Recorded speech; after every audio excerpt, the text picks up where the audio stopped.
Let's talk about the power of strategic solitude.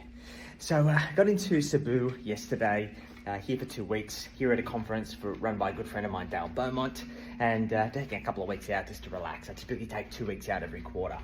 And I learnt this principle called strategic solitude from another good friend of mine by the name of Dave Inglis. And Dave talks about the importance of having time out of your business, time disconnected from your usual kind of life and business, that allows you to have a different frame and perspective around how you go about growing and scaling your business.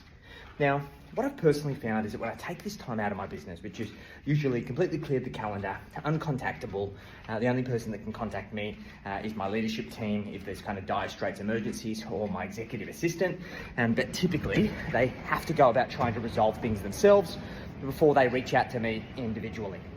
And the whole idea is that before I leave, I come up with a list of all of the things that I think are going to break, things that I don't think are going to go well. I allow things to take their course, and then when I come back, I review what potentially didn't go to plan, where did my team get stuck, where were they not able to get the answers that they needed, how did that compare to what I thought was going to break, and then what can I implement in terms of systems by the time I get to the next 2 weeks out in the following quarter that I ensure that that same problem doesn't happen again. Now, there's a couple of other important reasons for this. Now, we in business need to have the opportunity to have what we call context switching. And the idea of context switching is that when we are in context of a particular thing, the day-to-day operations of your business, your usual status quo of how you choose to live your life, we tend to fall into a ritual, okay? And that ritual ultimately leads us to do things in a particular way. And there are very few instances where we have an opportunity to reevaluate the quality of that time that's being invested unless we context switch. So I often find that having that 2 weeks out in a particularly brand new environment, so I'm in the beautiful Philippines in this lovely Shangri-La resort, everything is completely different to my usual kind of status quo in business. I essentially have the opportunity to think and reassess how things were done when I was in context. And then when I come back, I have the opportunity to leverage that pattern interrupt to implement new habits and behaviors that are going to serve me to get to the next level. Because here's the thing, guys. In life and business, you get what you deserve, okay? And if you are not happy with your results in business, let's say that you're not achieving the revenue growth that you would ideally like to achieve, if you don't have the profitability that you would ultimately like, if you are not building the wealth or having the free time that you would usually like, then those results are directly related to the quality of the time invested when you are in context, right? So something needs to change.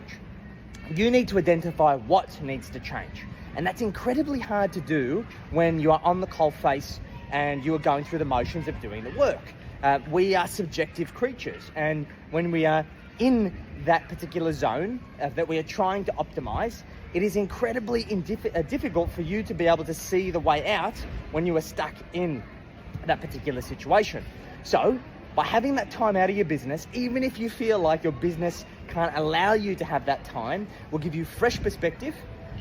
It'll give you the opportunity to objectively reassess that situation and then start strategizing of what you can do to improve the quality of that situation. So let me give you 3 tips to make sure that when you do take this strategic solitude out, that you can set yourself up for success.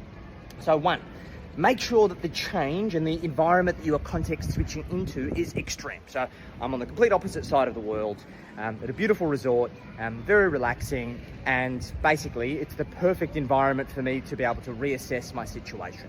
2, you need to make sure that you evaluate what are the things that aren't really working for you in the context of your current situation before you've taken your strategic solitude. So assess, where's your time been going? Are you happy with the quality of that time or where it's being invested? 2, are you happy with the results that you are getting? Do you believe that you are getting the right results in terms of your revenue and your revenue growth, your profitability, and ultimately your personal wealth creation?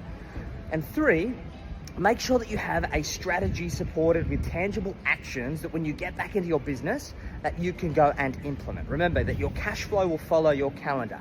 So if you're not seeing meaningful changes in terms of how you choose to reinvest your time when you get back into your business, then probably things aren't going to change for you.